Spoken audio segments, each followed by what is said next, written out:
ঠাকুরগাঁওবাসী আমাদের বড় মাঠে নামাজ পড়েছি। এই বাংলাদেশের সকল মানুষ এবং সারা বিশ্বের মুসলমানরা আজকে এই ঈদুল আজহা পালন করেছেন কোরবানির মধ্যে দিয়ে। এই কোরবানি কোনো হত্যা নয়, এই কোরবানি একটা সত্যাগ্রহ, সত্যের উদ্বোধন, ত্যাগের মধ্য দিয়ে আল্লাহর নিকটত্ব লাভের একটা উপাসনা, ইবাদত। আমরা এই দিনটি সবাই পালন করি।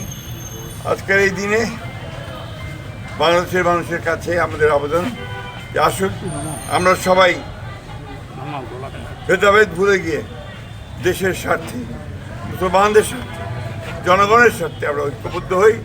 বিশ্বের সকল মুসলমান যেন ভালো থাকেন, শান্তিতে থাকেন, যুদ্ধ বিগ্রহের মধ্য দিয়ে তাদের যেন ক্ষতি না হয়, আল্লাহ তাআলার কাছে এই দোয়া করি। আমাদের কোরবানি যেন আল্লাহ তাআলা কবুল করেন। স্যার গেল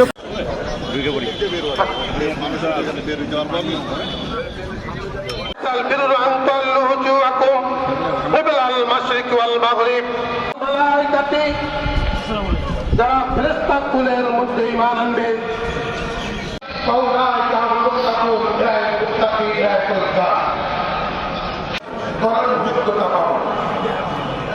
আল্লাহ রাব্বুল আলামিন ইরশাদ করেন, সমাজে সত্য কথা বলার অভ্যাস করতে পারি, সত্য কথা ইসলাহ করে দিব, সংশোধন করে দিব।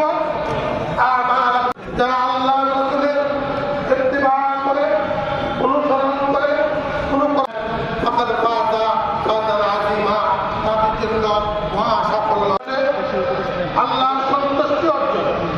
আমাদের মূল উদ্দেশ্য হচ্ছে ফালাউ আসলিমু, তার কাছে আত্মসমর্পণ করা।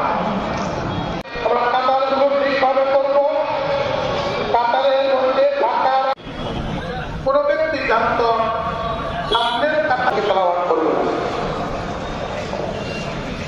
আসসালামু আলাইকুম ওয়া রাহমাতুল্লাহি ওয়া বারাকাতুহু। বিসমিল্লাহির রাহমানির আখিরাতু খায়রুল লাকা মিনাল উলা। আলাম ইয়াজিদকা ইয়াতীমান ফাআবা ফাহাদা ওয়া ওয়াজাদ।